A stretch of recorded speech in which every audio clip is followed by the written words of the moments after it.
Welcome to this explainer. Look, today we're diving straight into the source material to build a rock-solid foundation for physics. Whether you're gearing up for your WAEC, JAM, Post-UTME, or maybe those nursing entrance exams, the rules of measurements and units, well, they make absolutely everything else feel so much easier. We're gonna crack this code together. I absolutely love this empowering philosophy from our source material today. Sir Chris says, physics is not hard. It has been made to seem hard. Excellence is not a talent. It is a decision. It's so true, right? Physics isn't actually hard. It just gets made to seem hard by, complicated jargon or rushed teaching. But excellence, that's not a talent. It's a decision. And by going through this explainer with us, you're making that decision. So trust the process and let's jump in. Okay, so here's our roadmap for today. 1. The 7 fundamentals. 2. Building derived quantities. 3. Mastering precision instruments. 4. The dimensional, detective. And 5. Errors, accuracy, and precision. Section 1. The 7 fundamentals. So let's start with the absolute bedrock. A fundamental, or base quantity, is something that simply cannot be defined by combining other physical quantities. Our sources highlight exactly 7 of these, recognized by the International System of Units. We've got length in meters, mass in kilograms, time in seconds, electric current in amperes, temperature in Kelvin, luminous intensity in candela, and amount of substance in moles. But listen up, because here is a classic exam trap. Weight is absolutely not a fundamental quantity. Mass is your fundamental quantity, measured in kilograms. Weight, on the other hand, is actually a force, measured in newtons. Do not let them trick you with that one. And how are you supposed to remember all of those? Well, the source material gives us this brilliant mnemonic device to just lock these into your brain. Let me try every lesson accurately. It perfectly tracks length, mass, time, electric current, luminous intensity, and amount of substance. And temperature? Well, that one just kind of fits right in as you practice. Burn this phrase into your memory, and you will literally never miss a base quantity question again. All right, moving on to section 2, building derived quantities. So think of fundamental quantities as your bricks. A derived quantity is what you get when you start building with those bricks by multiplying or dividing 2 or more fundamental quantities together. Just take a look at force. It's mass times acceleration, which ultimately gives us kilograms times meters per second squared. We call that a Newton. Work or energy is force times distance, which gives us the joule. Pressure is force divided by area. Velocity is distance divided by time. The crucial takeaway here is that every single complex unit you're going to see on your exams is literally just a combination of our 7 basic bricks being multiplied or divided. Now, because science deals with things on massive scales and also incredibly microscopic scales, we use standard SI prefixes. You've got tera all the way down to pico. And examiners absolutely love to test conversions here. They are obsessed with nano at 10 to the negative 9 and micro at 10 to the negative 6. You should definitely screenshot this table because mastering scientific notation, standard forms is totally non-negotiable for post-UTME success. Like if you see a 5.0 nanometer measurement, you should instantly know it's 5.0 times 10 to the negative 9 meters. Section 3, mastering precision instruments. Now that we've got our units, we need to measure them accurately in the real world. Super important for those WAEC practicals. Let's look at the vernier caliper. It's used for internal and external diameters, and boasts a precision of 0.01 centimeters. Honestly, reading a vernier caliper diagram on a test, it's basically just simple addition if you follow this 3-step checklist. Step 1, read the main scale right before the 0 of the sliding vernier scale. Step 2, find the exact division on the vernier scale that lines up perfectly with any main scale line, and multiply it by the instrument's precision, which is 0.01 centimeters. And step 3, just add those 2 readings together. That is literally it. But of course, there's a trap. This brings us to the infamous zero error trap that catches so many students off guard. Before you measure anything, you have to check if the instrument reads exactly 0 when it's fully closed. If you have a positive 0 error, meaning the vernier 0 is sitting off to the right, the instrument is naturally reading too high, so you have to subtract that error from your final answer. If it's a negative 0 error, meaning it's sitting to the left, well, it's reading too low, so you must add the error. Make sense?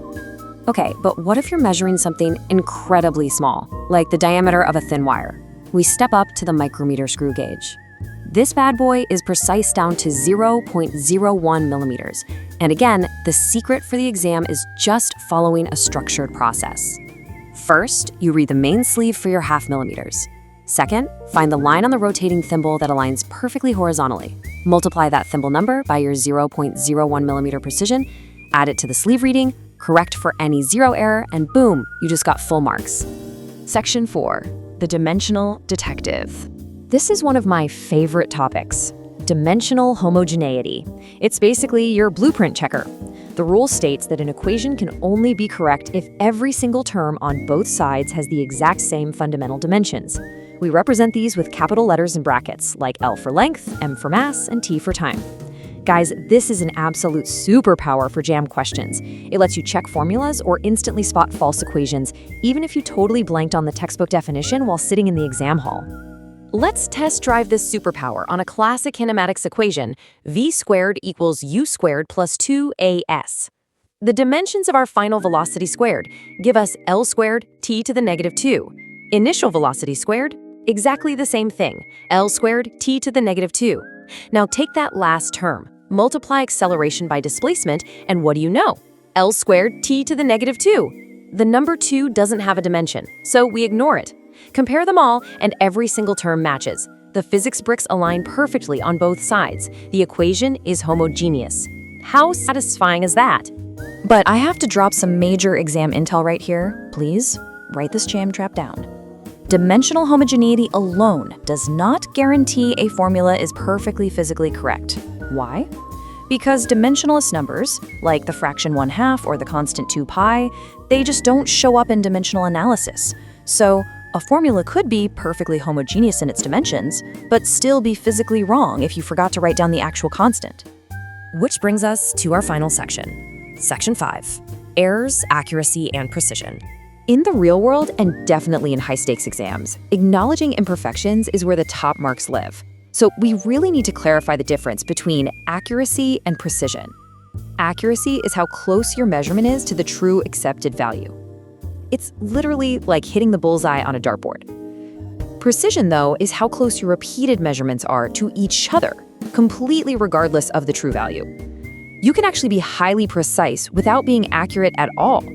Think about it. If your instrument is broken, you might hit the exact same spot repeatedly, which is high precision, but you could totally miss the bullseye, which is low accuracy. Because of this reality, we categorize errors into two main types: systematic and random. Systematic errors are consistent, repeatable shifts in one single direction. That zero error on a caliper we talked about earlier, perfect example. To fix this, you have to calibrate the instrument or just mathematically subtract the error. Random errors, however, are totally unpredictable. They cause your readings to scatter all over the place, often due to human reaction times or just tiny environmental fluctuations. The best fix here? Just take multiple readings and average them out. And definitely keep this in your toolkit because WAEC theory sections absolutely love asking how to reduce these two specific error types. Our sources also highlight percentage error as a huge favorite for post-UTME exams. It's actually super simple. It's just the absolute error, which is your measured value minus the true value, divided by the true value, and then multiplied by 100%. Seriously, keeping this quick formula in your back pocket is basically guaranteed free points. Finally, let's talk about significant figures, which indicate the precision of your measurement. It all comes down to 4 simple rules. 1. All non-zero digits are always significant. 2. Zeros squeezed between non-zeros, they count. 3. Leading zeros never count. And 4. Trailing zeros placed after a decimal point do count. Memorize these 4 bullet points, and I promise you, you will never lose a significant figure mark again. So, let's actually put that to the test. Here is your final challenge to prove you've mastered the builder's foundation of physics. How many significant figures are in the number 0.004060? Look really closely at those leading zeros, the trapped zero, and that trailing zero after the decimal. Apply the exact rules we just went over. Can you spot the examiner's trap? Well, I'm going to leave you to think on that one. Thank you so much for joining me on this explainer. Keep practicing these foundational skills and you're going to be absolutely unstoppable on your exams.